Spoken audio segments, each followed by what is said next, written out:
आज यहाँ पर देखेंगे जो विजन है इसका टेस्ट नंबर यहाँ पर 2 चल रहा था, जो इसका टेस्ट नंबर कोड है इसका 2342, राइट। टेस्ट नंबर 2 है ये। तो इसका मैंने पार्ट 3 देख लिया था। पार्ट 3 में आपका 11 नंबर से 15 नंबर क्वेश्चन तक मैंने डिस्कस कर लिया था इसमें, ठीक है। तो ये रहेगा आपका 16 नंबर से 20 नंबर क्वेश्चन तक। ये मैं दिखा देता हूँ एक बार। ये क्वेश्चन 1 से 5 है, ये पार्ट 1 में मैंने किया था, ठीक है। और 6 से आपका जो 10 था ये मैंने पार्ट 2 में किया हुआ था, राइट। और 11 से 15 आपका पार्ट 3 में था। और जो अगला रहेगा 16 से 20, ये 16 से 20 तक रहेगा, ये आपका रहेगा जो पार्ट 4 रहेगा। ये सेकेंड जो आपका पेपर है इसका पार्ट 4 रहेगा। इसमें आपके 5 क्वेश्चन रहेंगे, ठीक है। तो जितने भी मैं लेक्चर लेके आ रहा हूँ उसमें पार्ट 4 लेके आ रहा हूँ, मतलब पार्ट 1, पार्ट 2, पार्ट 3, पार्ट 4 ऐसे करके बहुत 5-5 क्वेश्चन उसमें रहते हैं। तो यहाँ पर देख लेंगे 16 से 20 क्वेश्चन क्या क्या है। उसके बाद ये खत्म करने के बाद टेस्ट नंबर 3 स्टार्ट करेंगे, ठीक है। टेस्ट नंबर 3 जो 2024 के लिए इंपॉर्टेंट रहेगा मेंस के लिए, वो टेस्ट सीरीज चल रही है, राइट। तो स्टार्ट करते हैं क्वेश्चन नंबर 16 से, देखते हैं क्या क्वेश्चन है यहाँ। देखो क्वेश्चन बोल रहा है हिमनद झीलें क्या होती हैं। 16 नंबर क्वेश्चन, हिमनद झीलें क्या होती हैं। हिमनद झीलों को फटने से आई बाढ़ के विभिन्न कारक पर चर्चा करना है, राइट। तो स्टार्ट करते हैं, देखते हैं हमारा क्या दृष्टिकोण रहेगा और कैसे अपना आंसर को लिखना है।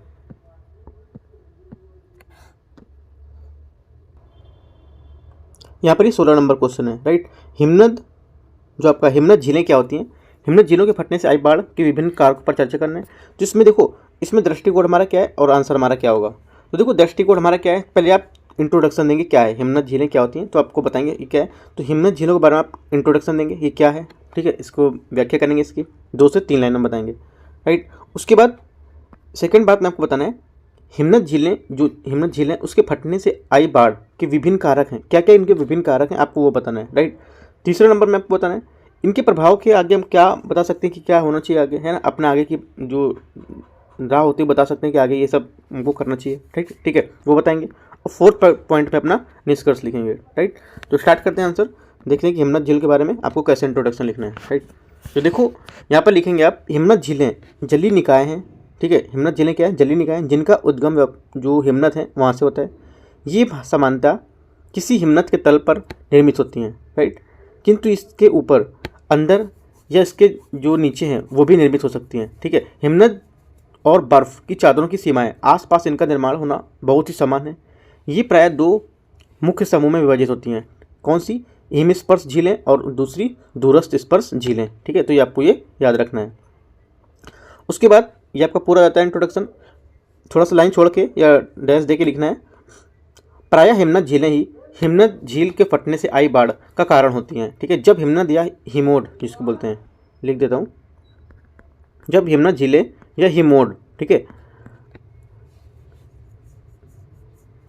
द्वारा रोका गया जल जब अचानक मुक्त हो जाता है, ठीक है। क्या हो जाता है, जब अचानक मुक्त हो जाता है तो GLOF, ठीक है, GLOF की घटना घटित होती है। GLOF मतलब ग्लोबल लेक आउटबर्स्ट फ्लड्स, मतलब इसको बोलते हैं हिमनद झील के फटने से आई बाढ़, इसको शॉर्ट में बोलते हैं, ठीक है। इसकी घटना घटित होती है।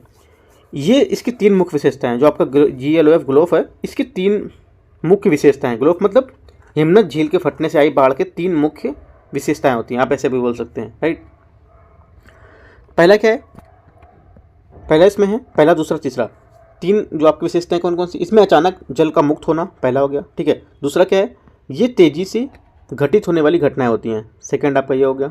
थर्ड क्या होगा, इसके परिणाम स्वरूप नदी का जो अनुप्रवाह है उसमें व्यापक स्तर में जल प्रवाहित होता है। तो तीनों पॉइंट आपके ये हो गए, राइट। वर्ष 2021 में उत्तराखंड, नीचे लिखना है, वर्ष 2021 में उत्तराखंड में चमोली जिले के जो फ्लैश फ्लड देखा गया था, ऐसा माना जा रहा था कि ये ग्लोफ के कारण हुआ है, ठीक है। ग्लोफ मतलब मैं बताता चलता हूँ बार बार, ग्लोफ हिमनद झील के फटने से ये हुआ है, ठीक है। वर्ष 2013 में हुई जो केदारनाथ की त्रसदी थी उसमें लगभग 5000 लोग, ठीक है, कितना 5000 लोग यहाँ पर क्या है, लोगों की मृत्यु हुई थी। ये एक हिमनद झील के फटने से ही संबंधित थी, ठीक है। हिमनद झील के फटने से आई बाढ़ के लिए उत्तरदायी कारक, ठीक है, उत्तरदायी कारक या ग्लोफ के फटने से उत्तरदायी कारक क्या है, या हिमनद झील के फटने से उत्तरदायी कारक क्या है, वो इंग्लिश वर्जन है, ये आपका हिंदी है, ठीक है। तो नंबर 1 लिखेंगे या नंबर 1 लिखेंगे या पॉइंट वाइज ऐसे करके आप ऐसा इस टाइप से पॉइंट वाइज बना के या तो इस टाइप से पॉइंट बना के आप अपना लिख सकते हैं, ठीक है। तो इसमें पहले वाले पॉइंट में क्या लिखना है, भारी वर्षा, ये आपकी हेडिंग है, ठीक है, भारी वर्षा।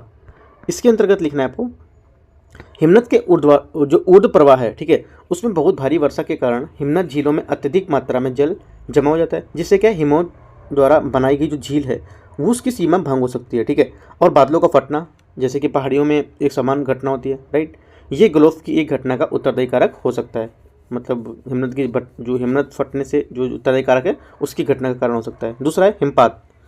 ग्लोबल वार्मिंग के कारण हिमनद तेजी से क्या है, पिघल रहे हैं, जिससे अधिक हिमनद झीलें निर्मित हो रही हैं और हिमनद द्वारा झीलों में अधिक जल विसर्जित किया जा रहा है। यह बढ़ा हुआ स्तर जो है हिमनद झील के फटने से आई बाढ़ के कारण का उत्तरदायी कारण ये भी हो सकता है, ठीक है। हिमनद मैंने हिमपात बता दिया आपका और भारी वर्षा बता दी। तीसरा क्या है, झील में तीव्र ढलान संचलन, ये भी हेडिंग है आपकी, झील में तीव्र ढलान संचलन। इसमें लिखना है बड़े पैमाने पर झील में होने वाला संचलन अर्थात शैल अपवाद, ठीक है, भूस्खलन, हिमस्खलन आदि झील के किनारों को भंग करने के लिए अतिरिक्त दबाव उत्पन्न कर सकते हैं। ये आपको थर्ड में बताना है, राइट। फोर्थ में बताना है भूकंप।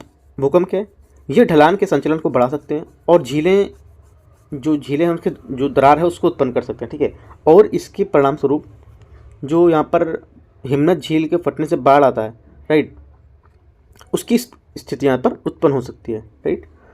उप सतह से अगली हेडिंग है मानव जनित गतिविधियाँ। कुछ मानव जनित गतिविधियाँ भी होती हैं, तो 5वें पॉइंट में आप वो लिखेंगे हेडिंग में। उसमें लिखना है बांध निर्माण और अन्य अवसंरचना के निर्माण जैसी गतिविधियाँ प्रायः ढलानों की अस्थिर, ठीक है, स्थिर नहीं अस्थिर, ठीक है, अस्थिर कर देती हैं। यह झीलों के फटने का भी कारक हो सकता है, राइट। जब एक हिमनद झील फटती है तो इसका जल अत्यधिक तेज गति से नदी के अनुप्रवाह क्षेत्रों में प्रवाहित होता है। इससे अवसंरचनाओं को गंभीर क्षति पहुंचती है, ठीक है। हिमालय की हिमनद झील को फटने से बाढ़ में जो अवसंरचना है उसके बड़े स्तर पर विनाश का खतरा उत्पन्न हो जाता है। इस खतरे को हजारों लोग में यहाँ पर मृत्यु भी हो सकती है, ठीक है, ये बताएंगे। नीचे लाइन छोड़ के लिखेंगे, ये आपके जो हेडिंग से पूरी हो गई, 5-6 जितनी हेडिंग थी, नीचे लाइन छोड़ के लिखेंगे चमोली जैसी हालिया बढ़ती हुई आपदाओं के जो देखते हुए राष्ट्रीय आपदा प्रबंधन प्राधिकरण, जिसको बोलते हैं NDMA, ठीक है, नेशनल डिजास्टर मैनेजमेंट आपका जो अथॉरिटी होती है, ठीक है, जो राष्ट्रीय आपदा प्रबंधन प्राधिकरण ने इस घटनाओं से होने वाले जो विनाश हैं उससे निपटने के लिए दिशा निर्देश जारी किए हैं। इसके अलावा ऐसे खतरनाक क्षेत्रों में मानव जनित पद चिन्ह को विनियमित करने की आवश्यकता है, क्योंकि जो आपका हिमनद से झील फटने का जो कारण है, ठीक है, वो इसका खतरा बढ़ रहा है, ये आप लिखेंगे, राइट। उससे क्या है, यहाँ से आपका आंसर पूरा हो जाएगा। निष्कर्ष लिखने की जरूरत नहीं है इसमें, क्योंकि आगे की राह जो बताएंगे कि क्या है उसी से आपका यहाँ से पूरा हो जाएगा ये, राइट। अगला देखते हैं 70 नंबर क्वेश्चन। 70 नंबर क्वेश्चन है भारत में रबर उत्पादन, राइट, भारत में रबर उत्पादन के लिए उत्तरदायी प्रमुख कारकों को सूचीबद्ध करते हुए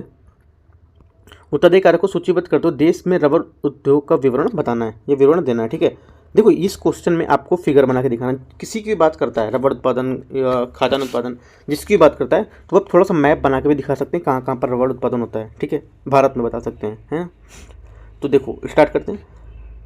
दृष्टिकोण हमारा क्या रहेगा, देखो दृष्टिकोण कोई दृष्टिकोण नहीं होता है, मैं फिर से बता देता हूँ। दृष्टिकोण एक सिर्फ अपना माइंड में फ्रेम बनाना कि हमारा क्या दृष्टिकोण होना चाहिए आंसर का, राइट। तो इसमें देखो पहला आपका इंट्रोडक्शन में क्या लिखना है, इंट्रोडक्शन में लिखेंगे रबर की जो फसल है उसके बारे में बताएंगे क्या है रबर के उत्पादन की फसल, ठीक है। दूसरे बात में आपको बताना है यहाँ पर भारत में रबर उत्पादन के प्रमुख कारक क्या है, जैसे कि आपने बताया प्रमुख कारक हैं ये क्या क्या कारक है वो बताएंगे। थर्ड नंबर में भारत रबर उद्योग का संक्षिप्त परिचय देंगे, जो भारत में रबर उद्योग है उसका संक्षिप्त विवरण देंगे, ठीक है, यहाँ पे बोल रहा है देश में रबर उद्योग का विवरण देना है। उसके बाद अपना चौथे में निष्कर्ष, कुछ अलग से नहीं मैं बनाता हूँ दृष्टिकोण, मैं सब यहीं से उठा के पॉइंट निकालता हूँ, ठीक है। तो आंसर में स्टार्ट करते हैं।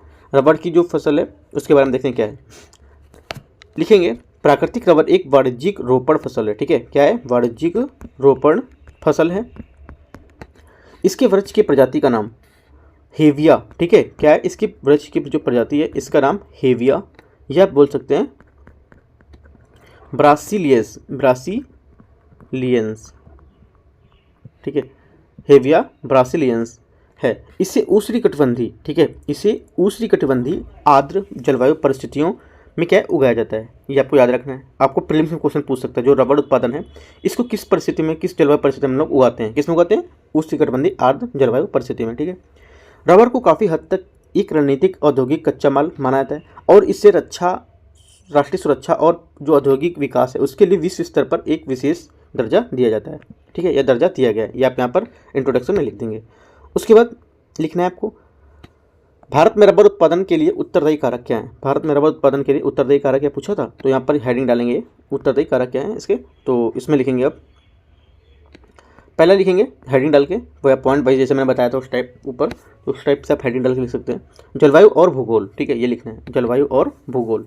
इसके अंतर्गत लिखेंगे रबर को 200, ठीक है, कितना 200 सेंटीमीटर से अधिक वर्षा और 25 डिग्री सेंटीग्रेड से अधिक तापमान या 25 डिग्री सेल्सियस से अधिक तापमान के साथ नम और आर्द्र जलवायु की आवश्यकता होती है, यह बताएंगे।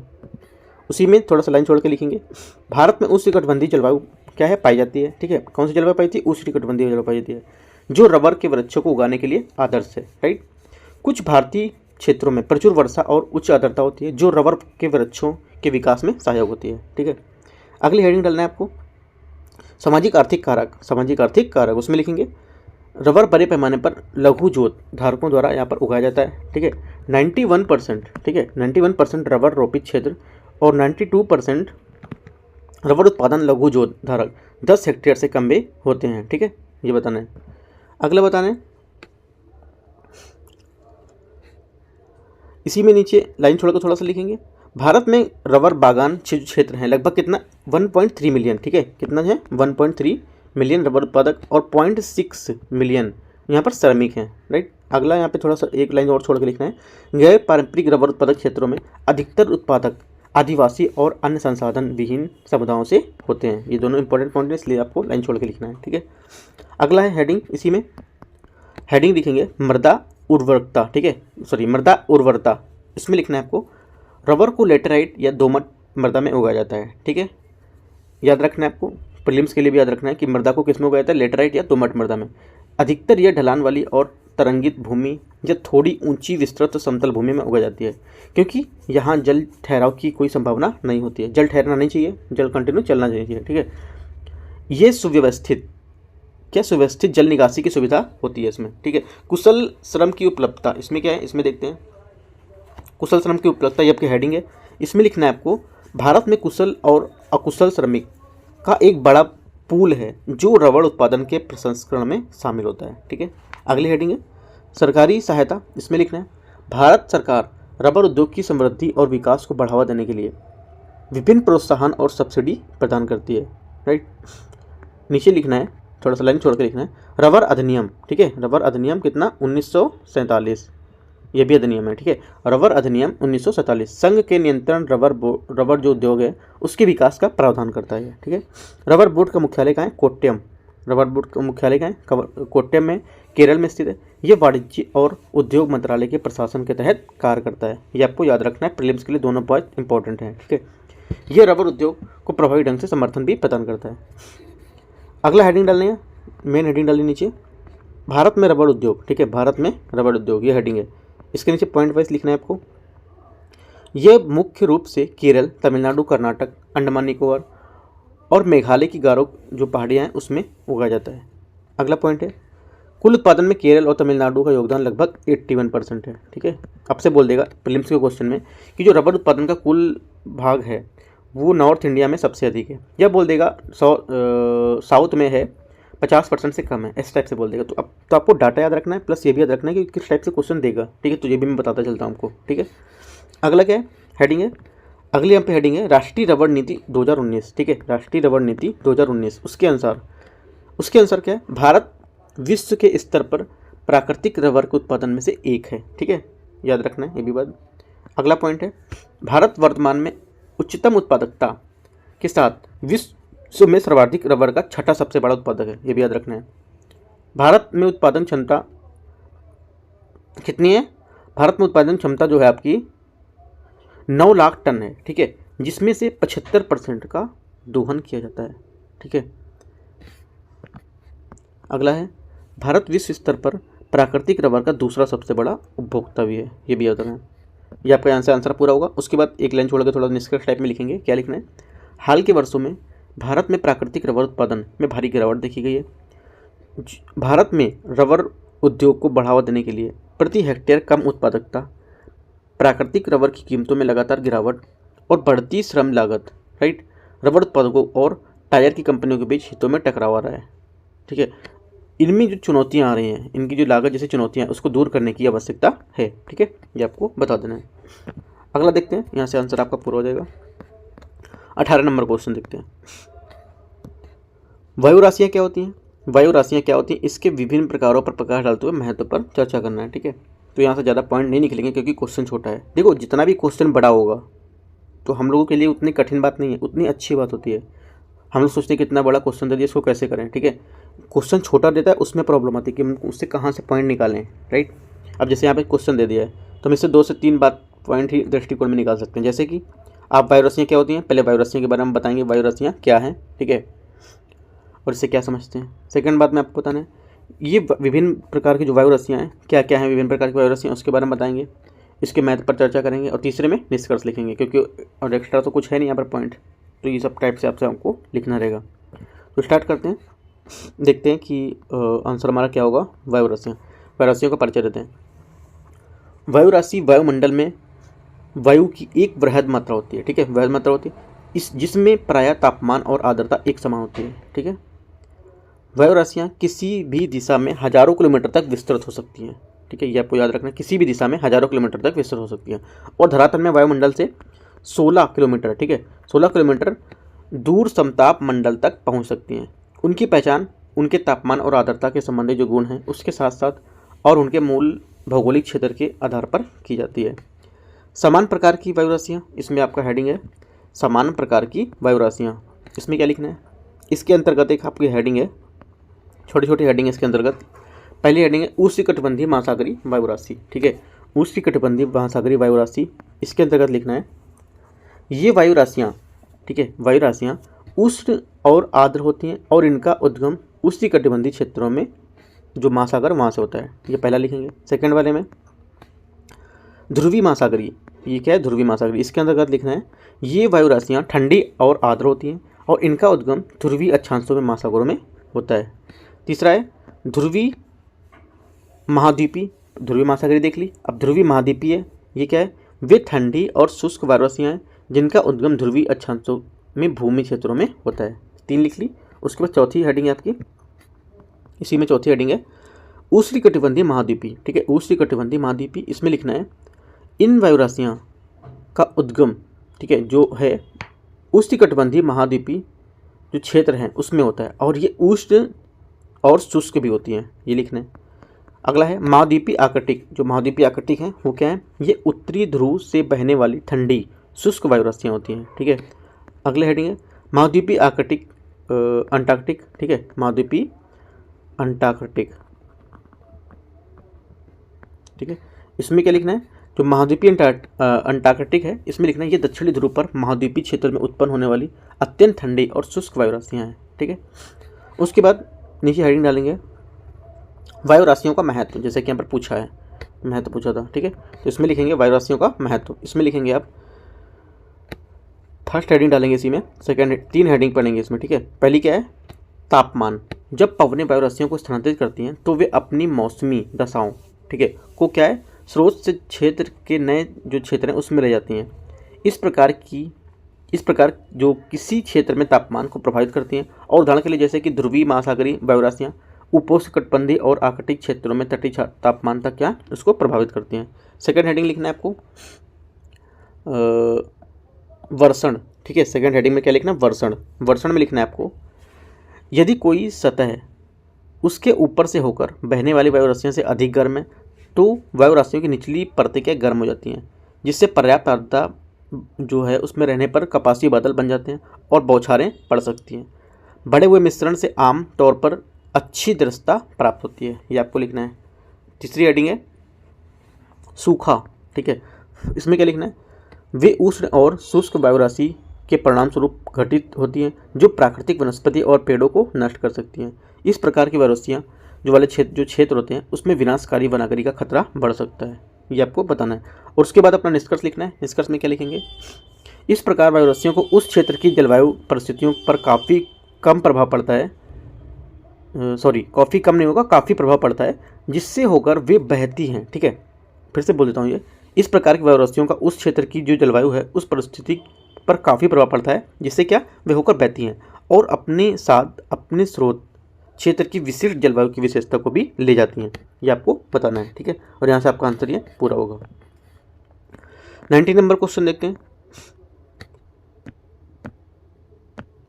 19 नंबर क्वेश्चन है, सुनामी की उत्पत्ति के लिए उत्तरदायी कारकों की व्याख्या करना है। इसके प्रभाव को कम करने के लिए भारत द्वारा क्या उपाय किए गए हैं, ठीक है। क्या किसके बारे में पूछ रहा है? सुनामी के बारे में पूछ रहा है। तो सुनामी की परिभाषा देंगे और सुनामी क्या है इसके बारे में बताएंगे इंट्रोडक्शन में, ये आपकी प्रस्तावना में, ठीक है। सुनामी की उत्पत्ति के लिए उत्तरदायी कारक क्या है? सुनामी की जो उत्पत्ति है उसके उत्तरदायी कारक क्या क्या है वो सेकंड बात में बताएंगे। थर्ड बात में आपको क्या बताना है? सुनामी के प्रभाव को कम करने के लिए भारत द्वारा क्या क्या उपाय किए गए जैसा कि यहाँ पर बोल रहे हैं वो बताएंगे। और चौथे में अपना निष्कर्ष दे देंगे, ठीक है। स्टार्ट करते हैं, देखते हैं सुनामी क्या है। देखो इसकी परिभाषा देखते हैं। सुनामी महासागर के नीचे या उसके निकट घटित होने वाले भूकंपों के कारण जल के अंदर हुई हलचल से उत्पन्न विशाल तरंगों की श्रृंखला को सुनामी कहते हैं, ठीक है। हेडिंग डालना है आपको, क्या? सुनामी की उत्पत्ति के लिए उत्तरदायी कारक, ठीक है। क्या हेडिंग डालना है? सुनामी की उत्पत्ति के लिए उत्तरदायी कारक यहाँ पर डालना है, ठीक है। उसमें लिखेंगे पहली बात, देखो इसमें जो भी यहाँ पर मैं बता रहा हूँ उत्तरदायी कारक, उसमें आपको सब सॉरी जो भी मैं उत्तरदायी कारक बता रहा हूँ उसमें आपको सब हेडिंग लिखना है, ठीक है। जैसे मैंने उत्तरदायी कारक बताया उसमें पहली हेडिंग है, दूसरी हेडिंग है, तीसरी हेडिंग, इस टाइप से हेडिंग रहेंगे नीचे, ठीक है। तो पहली हेडिंग लिखना है भूकंप। भूकंप में लिखना है प्लेट की सीमाओं, ठीक है। प्लेट की सीमाओं से संबद्ध भ्रंश क्षेत्रों में होने वाले संचलन के कारण भूकंप उत्पन्न हो सकते हैं। सभी भूकंप सुनामी का कारण नहीं बनते हैं, ये आपको याद रखना है। इस संदर्भ में ऐसी 4 परिस्थितियां जब सुनामी की उत्पत्ति की संभावना अधिक होती है। कौन कौन सी स्थितियां हैं 4? देखो पहली, दूसरी, तीसरी, चौथी। पहली कौन सी है? भूकंप को समुद्र के नीचे उत्पन्न होना चाहिए, ठीक है। या भूकंप के कारण समुद्र में एक सामग्री जो है एक स्थान से दूसरे स्थान पर प्रतिस्थापित होनी चाहिए, पहला है। दूसरा क्या है? भूकंप प्रबल होना चाहिए जिसकी तीव्रता रिएक्टर जो कम से कम 6.5 हो। तीसरा क्या है? भूकंप द्वारा पृथ्वी की सतह खंडित होनी चाहिए। यह उथली गहराई या पृथ्वी की सतह से 70 किलोमीटर जो गहराई है उससे कम होनी चाहिए, ठीक है। अगला क्या? चौथा, भूकंप के कारण समुद्र तल का जो लंबवत संचलन है वो कई मीटर तक होना चाहिए। तो ये 4 बातें हैं जो आपका ये सुनामी उसकी उत्पत्ति की संभावना को बताते हैं, ठीक है। अगली हेडिंग लिखना है, आपने भूकंप लिख ली, आपको लिखनी भूस्खलन अब, ठीक है। भूस्खलन, ठीक है। इसमें आपको क्या लिखना है? इसके अंतर्गत लिखना तट के साथ होने वाले जो भूस्खलन है, ठीक है। तट के साथ होने वाले भूस्खलन समुद्र में जल की एक विशाल मात्रा को ढकेल सकता है, ठीक है, जिससे जल में विक्षोभ उत्पन्न हो सकता है और सुनामी उत्पन्न हो सकती है। जल के नीचे होने वाला भूस्खलन भी ऐसी स्थिति में सुनामी का कारण बन सकता है जब भूस्खलन से स्थैतिक सामग्री उग्र रूप से आगे बढ़ती है और सामने आने वाले जो जल हैं उसको आगे ढकेल देती है। ये आपको बताना है।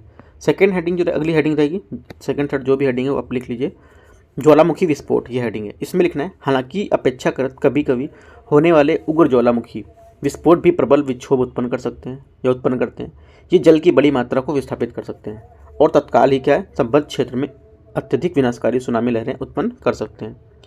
अगला है बाह्य खगोलीय पिंड का टकराव। जो बाह्य खगोलीय पिंड होते हैं उनका टकराव। इसमें क्या लिखना है? खगोलीय पिंड की टक्कर अर्थात क्षुद्र ग्रह उल्का के कारण उत्पन्न होने वाले सुनामी अत्यंत दुर्लभ घटनाएं हैं। हालांकि हाल के इतिहास में कोई ऐसा जो है उसमें अभिलिखित नहीं किया गया। ऐसा वैज्ञानिकों का मानना है कि यदि ये जो खगोलीय पिंड हैं, ठीक है, समुद्र से टकराते हैं तो निसंदेह जो जल की बड़ी मात्रा है उसमें विस्थापित होकर सुनामी को उत्पन्न कर सकते हैं। ये उनका बताना है, ठीक है। ये आपके तीनों चारों हेडिंग हो गई। उसके बाद से आपको लिखना है, एक हेडिंग डालनी है मेन, भारत में सुनामी के प्रभाव को कम करने के लिए क्या क्या उपाय किए गए हैं, ठीक है। भारत में सुनामी के जो प्रभाव हैं उसको कम करने के लिए उपाय है। पहला उपाय है क्या? जैसे करके भी हेडिंग रहेगी, इसमें भी आपको लिखना है हेडिंग से, ठीक है। पहली हेडिंग क्या है? संस्थागत उपाय। इसके अंतर्गत क्या लिखना है आपको? संस्थागत उपाय है, इसके अंतर्गत आपको लिखना है, इसमें लिखेंगे भारत सरकार ने ऐसी समुद्र जनित आपदाओं के शमन हेतु एक पूर्व चेतावनी प्रणाली स्थापित की है। यह प्रणाली भारतीय राष्ट्रीय महासागर सूचना सेवा केंद्र हैदराबाद के नियंत्रण में है, ठीक है। ये आपको बताना है। अगला पॉइंट है, इसमें पॉइंट वाइज लिखना है। इसी हेडिंग में जो हेडिंग थी संस्थागत उपाय उसमें पॉइंट लिखना है अंदर। सेकंड पॉइंट उसी के अंतर्गत है, एक अत्याधुनिक, ठीक है, एक अत्याधुनिक अवसंरचना एक मानक संचालन प्रक्रिया की पालन करते हुए सेंसर से वास्तविक समय पर आधारित डेटा को प्राप्त करने के लिए डेटा विश्लेषण एक मानक संचालक प्रक्रिया का प्रक्रिया के बाद सुनामी की चेतावनी को जारी करने का और उसका प्रसार कम करने का सक्षम बनाती है। ठीक है, अगली हेडिंग है प्रशासनिक उपाय। ठीक है, क्या हेडिंग है? प्रशासनिक उपाय राष्ट्रीय आपदा प्रबंधन प्राधिकरण। ठीक है, प्रशासनिक उपाय ऐसे लिखना है, मैं दिखा दे रहा हूँ। प्रशासनिक उपाय, ठीक है, और ऐसे करके बनाएंगे, डैश बनाएंगे और लिखना है यहाँ पर राष्ट्रीय आपदा प्रबंधन प्राधिकरण, NDMA। ठीक है, नेशनल डिजास्टर मैनेजमेंट अथॉरिटीज। ठीक है, इसमें आपको लिखना है, यहाँ से आप लिखेंगे इसने क्या है, जो आपकी NDMA, इसने अंतर एजेंसी भूमिकाओं को जिम्मेदारी या सुनामी के जोखिम की तैयारी के लिए यहाँ पर क्या है, एक रूपरेखा तैयार करने के लिए दिशा निर्देश तैयार किया है। राइट, सुनामी जोखिम प्रबंधन दिशा निर्देश तैयार किया। ये दिशा निर्देश सुनामी जोखिम के बेहतर प्रबंधन हेतु जागरूकता उत्पन्न करने के लिए क्षमता का निर्माण करेंगे और शिक्षा प्रशिक्षण देने के लिए, अनुसंधान एवं विकास के लिए व्यवहारिक जो यहाँ पर प्रभावी ढंग है उससे अनुशंसा करते रहेंगे। अगला यहाँ पर पॉइंट लिखना है, कोई हेडिंग नहीं है, पॉइंट है स्थानीय पुलिस नेटवर्क उपलब्धता के आधार पर नागरिक सुरक्षा स्वयंसेवक, होमगार्ड, राज्य आपदा प्रतिक्रिया बल, ठीक है, SDRF और राष्ट्रीय आपदा प्रतिक्रिया बल जिसको NDRF बोलते हैं, इनको शामिल करके प्रभावी आपातकालीन प्रतिक्रिया हेतु एक मजबूत तंत्र की अनुशंसा की गई है। इसके अलावा ये दिशा निर्देश विभिन्न स्तरों की आपदा प्रबंधन योजनाएं में सुनामी जो जोखिम है उसके प्रबंधन के संबंधी जो चिंता है उसकी मुख्य धारा को लाने के लिए आपदा प्रबंधन अधिनियम 2005, ठीक है, उसको प्रावधान को यहाँ पर भी शामिल करते हैं, ये आपको बताएंगे। तो इस टाइप से आपका यहाँ पर आंसर इसको पूरा हो गया। ठीक है, तो निष्कर्ष में क्या लिखना है, आपका आंसर पूरा नहीं पर निष्कर्ष लिखना है एक लाइन का। इसके अलावा लिखना है, इसके अलावा अधिक प्रभावी सुरक्षा तंत्र के निर्माण हेतु बायोफेसिंग मौजूदा तटीय सुरक्षा और संरचना की मरम्मत और नई समुद्री दीवारों का निर्माण जागरूकता उत्पन्न करने में अधिक ध्यान देना चाहिए। ठीक है, और इससे जो उपाय हैं उसको अपनाना चाहिए। राइट, ये आपको यहाँ पर लिखना है। अगला यहाँ पर 20वां नंबर क्वेश्चन और लास्ट क्वेश्चन है, पश्चिमी विक्षोभ क्या है। ठीक है, पश्चिमी विक्षोभ क्या है और ये भारत के मौसम को कैसे प्रभावित करते हैं। पश्चिमी विक्षोभ के बारे में आपको पहले कैसे बताना है, पश्चिमी विक्षोभ के बारे में आपको देखना है, पहले बताना है पश्चिमी विक्षोभ क्या है दृष्टिकोण में। ठीक है, ये आपका जो इंट्रोडक्शन रहेगा, प्रस्तावना रहेगी। सेकंड बात में आप बताएंगे, यहाँ पे बताएंगे पश्चिमी विक्षोभ भारत के मौसम को कैसे प्रभावित करता है। दो ही बात बता सकते हैं, तीसरी बात यहाँ पर कुछ है ही नहीं, पूछा ही नहीं क्वेश्चन में, तो आप क्या बताएंगे। तो तीसरे में निष्कर्ष डाल देंगे। ठीक है, तो देखते हैं पश्चिमी विक्षोभ क्या है, इसको देखते हैं। पश्चिमी विक्षोभ भूमध्य सागरीय क्षेत्र, ठीक है, पश्चिमी विक्षोभ भूमध्य सागरीय क्षेत्र में उत्पन्न होने वाला एक बहिरूपण कटिबंधी तूफान है। ठीक है, बहिरूपण कटिबंधी तूफान है जिसको इंग्लिश में बोलते हैं एक्स्ट्रा ट्रॉपिकल स्टॉर्म। ठीक है, यह भारतीय उपमहाद्वीप के उत्तर पश्चिम भागों में शीत ऋतु में अचानक होने वाली वर्षा के लिए उत्तरदायी होता है। ये आपको बता देना है, ये क्या पश्चिमी विक्षोभ जो है आपका, इसका डिफिनेशन हो गया। ठीक है, पश्चिमी विक्षोभ की परिघटना, हेडिंग डालनी है पश्चिमी विक्षोभ की परिघटना, इसके अंतर्गत लिखना है। इसके अंतर्गत आपकी हेडिंग है 1 2 3 ऐसे करके हेडिंग है। इसमें पहली हेडिंग में लिखना है आपको, पहले हेडिंग में लिखना है यह विक्षोभ पश्चिमी विक्षोभ की परिघटना है। ये हेडिंग में नहीं लिख लीजिए, पॉइंट वाइज लिख लीजिए। ठीक है, क्योंकि हेडिंग एक में हेडिंग लिखा है और बाकी में पॉइंट वाइज लिखा हुआ है, तो सीधे से आप पॉइंट वाइज इसको कर लो। राइट, हेडिंग नहीं डालना है। यहाँ से लिखना है यह विक्षोभ अर्थात विक्षुब्ध, यह निम्न वायुदाब का क्षेत्र होता है, पश्चिमी से पूर्व, ठीक है, पश्चिम से पूर्व दिशा की ओर ये गमन करता है। सेकंड पॉइंट है पश्चिमी विक्षोभ पछुआ पवनों द्वारा संचालित होता है। ये उत्तरी गोलार्ध में 30 से 60, ठीक है, कितना 30 से 60 डिग्री के मध्य अक्षांशों में पूर्व पश्चिम से पूर्व की ओर चलने वाले जो पवनें हैं वो होती हैं। ठीक है, थर्ड पॉइंट क्या है, समान तौर पर भूमध्य सागर से ऊपर निम्न दाब क्षेत्र में स्थिर होता है ये। राइट, अर्थात ये क्या, ईरान, इराक, अफगानिस्तान तथा पाकिस्तान की ओर बढ़ता जाता है। तत्पश्चात ये अरब सागर में पुनः आर्द्रता प्राप्त करता है और पश्चिमी हिमालय क्षेत्र में वर्षा करता है। अगला पॉइंट है, इसके बाद ये पूर्व की ओर बढ़ता है। ठीक है, नेपाल, भूटान, अरुणाचल, और उसमें क्या है, प्रदेश में हल्की वर्षा भी करता है।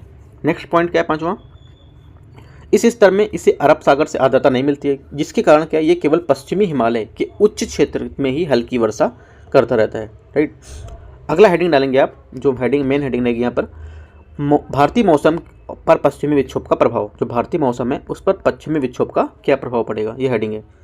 उसके अंतर्गत कुछ हेडिंग है छोटी छोटी सी, 3 हेडिंग है आपकी, वो 3 हेडिंग लिख लीजिए कौन कौन सी हैं। पहले हेडिंग है आपकी उत्तरी भारत में वर्षण, ठीक है। दूसरी हेडिंग क्या है, हिमपात में भूमिका, ठीक है। तीसरी हेडिंग है प्रभाव की क्षेत्रीय सीमा, ठीक है।